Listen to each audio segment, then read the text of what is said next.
Hello friends, जैसे कि आप सबको पता मैं आपके लिए ले आता हूँ इम्पोर्टेंट नोटिफिकेशन, जॉब नोटिफिकेशन और काफ़ी सारे वीडियो लेक्चर।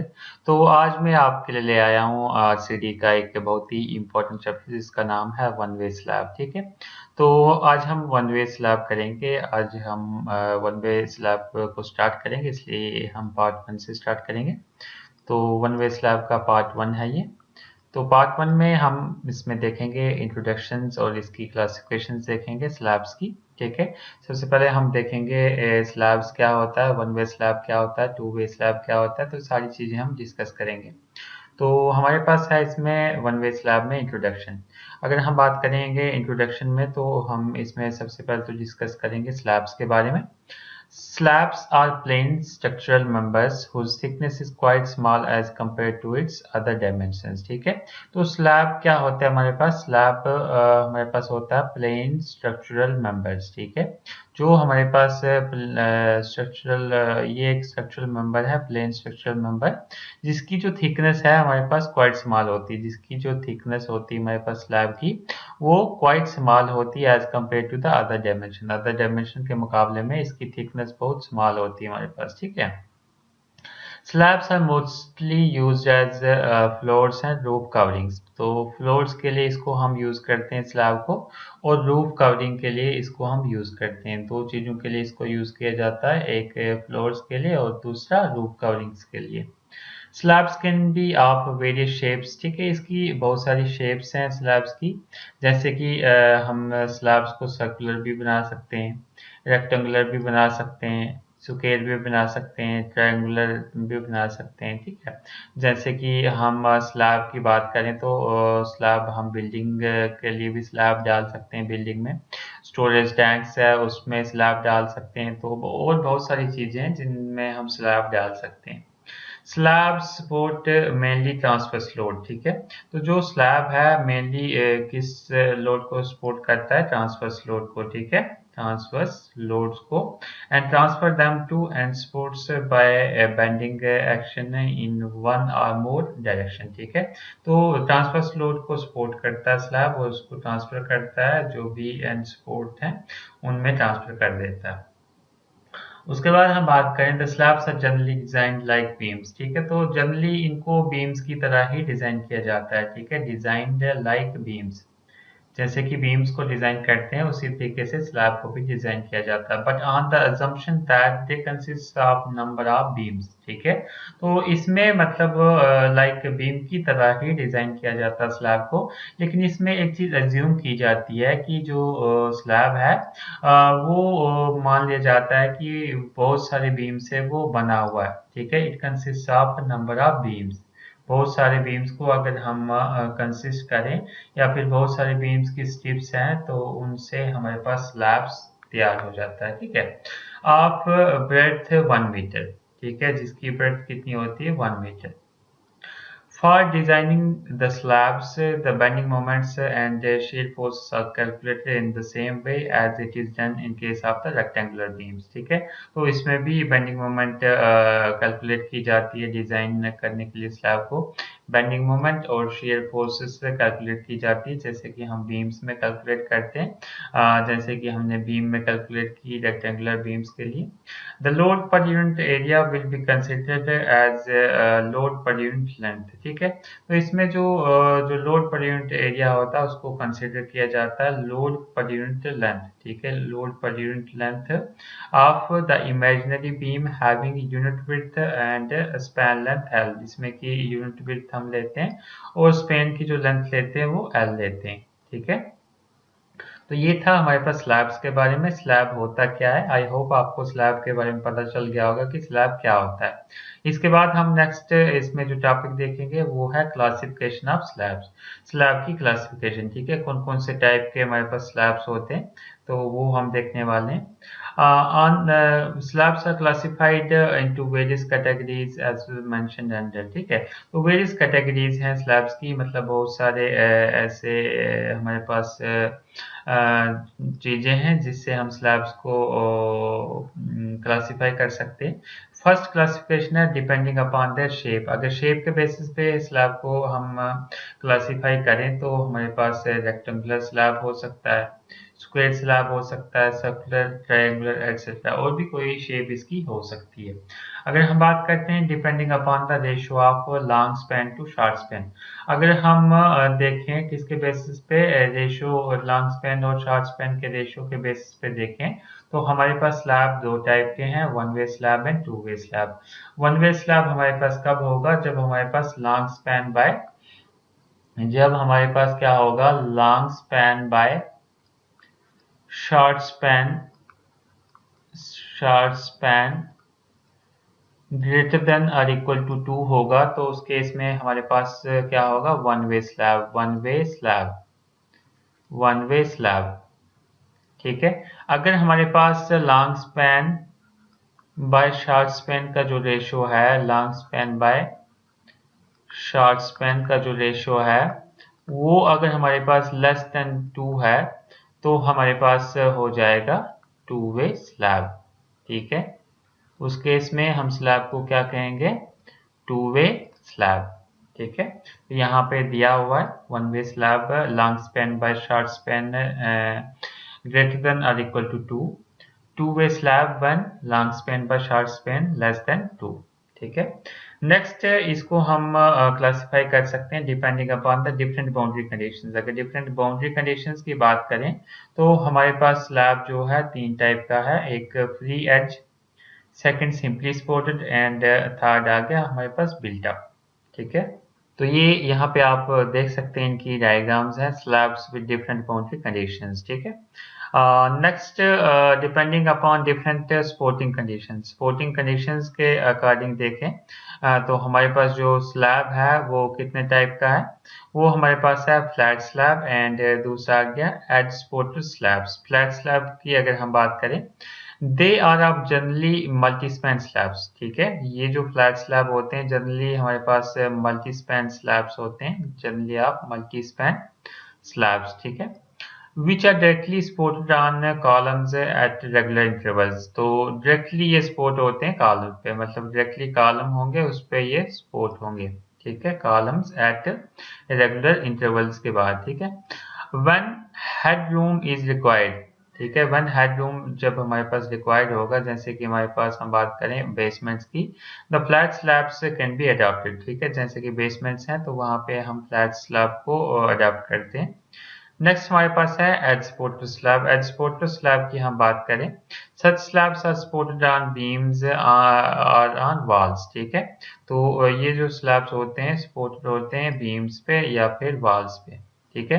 तो ये हमारे पास आ गई क्लासिफिकेशन स्लैब्स की। तो जो हमने क्लासिफिकेशन पीछे देखी थी उसके बेसिस पे हमने देखा था one way slab, to way slab देखा था। तो हम जो मेनली डिस्कस करेंगे आज वो डिस्कस करेंगे वन वे स्लैब के बारे में और टू वे स्लैब के बारे में। वन वे स्लैब और टू वे स्लैब हमारे पास क्या होता है। ठीक है। तो स्टार्ट करते हैं हम वन वे स्लैब से।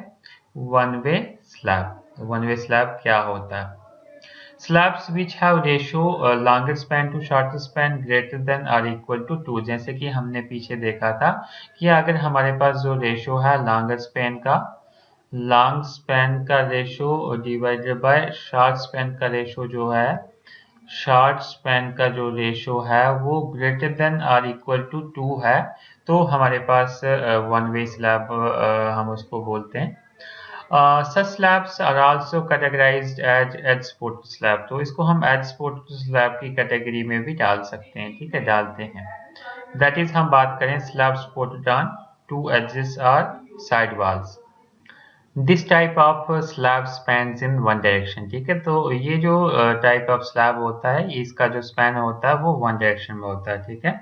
Spans in one direction, that means अगर हम बात करें perpendicular to the supporting edges. ठीक है। Perpendicular to the supporting edges, that is why they are also termed as one way slab. तो इसकी वजह से हम इसको वन वे स्लैब भी कहते हैं। The bending in such slabs also takes place in one direction, ठीक है। तो जो बेंडिंग भी होती है वो भी वन डायरेक्शन में होती है। इन स्लैब में बेंडिंग जो होती है वो वन डायरेक्शन में होती है। दैट इज अगर हम बात करें परपेंडिकुलर टू सपोर्ट्स, ठीक है। जो सपोर्ट है उसके परपेंडिकुलर में ही हमारे पास बेंडिंग होगी, ठीक है। That is why the main reinforcement is also provided along shorter span and distribution steel along longer span. तो इसकी वजह से हम इसमें क्या करते हैं, जो मेन स्टील है, मेन reinforcement है, उसको हम प्रोवाइड करते हैं शॉर्टर स्पैन में, और जो डिस्ट्रीब्यूशन स्टील है उसको हम लॉन्गर स्पैन में इसमें प्रोवाइड करते हैं। तो जैसे कि हमारे पास यहाँ पर डायग्राम है, इससे आपको क्लियर हो जाएगा। Slab spanning along one direction, one way slab, ठीक है। तो ये आगे हमारे पास शॉर्टर स्पैन और ये आगे हमारे पास लॉन्गर स्पैन, ठीक है। तो ये लॉन्गर स्पैन है, ये हमारे पास वॉल और बीम है, ठीक है। ये क्या है, वॉल या फिर हम बोल सकते हैं बीम।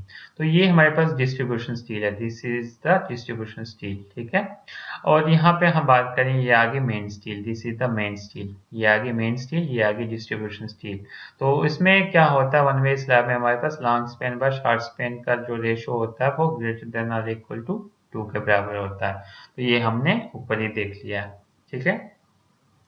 उसके बाद हम बात करें, इसमें हमारे पास टॉपिक है types of reinforcement in one way slab. तो कौन से टाइप की रीइंफोर्समेंट जो वन वे स्लैब में हम यूज करते हैं, जैसे कि हमने बात की ऊपर main steel and distribution steel, ठीक है। तो हम बात करते हैं, there are two types of reinforcement provided in one way slab. तो दो टाइप की जो रीइंफोर्समेंट हम प्रोवाइड करते हैं वन वे स्लैब में, वो कौन कौन सी है। एक हमारे पास है फर्स्ट मेन स्टील, दूसरी हमारे पास है डिस्ट्रीब्यूशन स्टील। तो हम बात करते हैं मेन स्टील के बारे में। The main steel is provided along और पैरेलल टू शॉर्ट स्पैन, ठीक है। शॉर्ट स्पैन के पैरेलल हम इसको क्या करते हैं, जो हम बात करें, along the main steel is provided along और पैरेलल टू शॉर्ट स्पैन, ठीक है। अलोंग या फिर पैरेलल टू शॉर्ट स्पैन, जो शॉर्ट स्पैन है, ये शॉर्ट स्पैन है, इसके पैरेलल हम डालते हैं मेन स्टील, ठीक है। ये डालिए, ये किसके पैरेलल है, शॉर्ट स्पैन के parallel.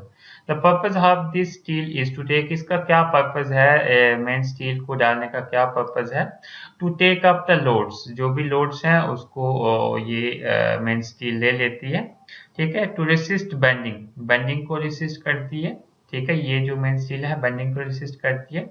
To support the distribution steel, जो डिस्ट्रीब्यूशन स्टील है उसको भी सपोर्ट करती है ये मेन स्टील, ठीक है। Generally, alternative main bars are bent up at L/7 distance from the center of supports, which means half the number of bars are straight bars and half bars are bent up bars, ठीक है। तो इसमें जो half bars होते हैं straight bars होते हैं, ठीक है। जो हाफ बार्स होते हैं स्ट्रेट बार्स और हाफ बार्स जो होते हैं हमारे पास बेंट अप बार्स होते हैं, ठीक है। आई होप आपको सभी चीजें क्लियर हो गई होंगी। फिर भी कोई डाउट हो आप कमेंट सेक्शन में पूछ सकते हैं। तो जैसे कि हम बात कर रहे थे टाइप्स ऑफ स्टील जो यूज होती है हमारे पास वन वे स्लैब में, तो फर्स्ट हमने मेन स्टील देख ली, सेकंड हमारे पास है डिस्ट्रीब्यूशन स्टील। तो डिस्ट्रीब्यूशन स्टील क्या होता है हम देख लेते हैं। डायग्राम आपने इसकी देख ली है, ठीक है। तो इसकी हम डेफिनेशन देखेंगे। Distribution steel is provided in the direction perpendicular to the direction of main steel. जो मेन स्टील है उसके परपेंडिकुलर डायरेक्शन में इसको डाला जाता है, ठीक है। Direction perpendicular to the direction of the main steel, जो मेन स्टील है उसके परपेंडिकुलर डायरेक्शन में इसको डाला जाता है, दैट इज लॉन्गर स्पैन, ठीक है। अलोंग द लॉन्गर स्पैन, हम बोल सकते हैं अलोंग द लॉन्गर स्पैन में इसको डाला जाता है डिस्ट्रीब्यूशन स्टील को। The distribution bars are not provided with hooks, standard U-shaped, even if mild steel is used. The distribution steel must be tied above the main steel, ठीक है। तो जो डिस्ट्रीब्यूशन स्टील है वो जो हमेशा हम मेन स्टील है उसके अबोव ही डालते हैं, ठीक है, टाई करते हैं अबोव द मेन स्टील।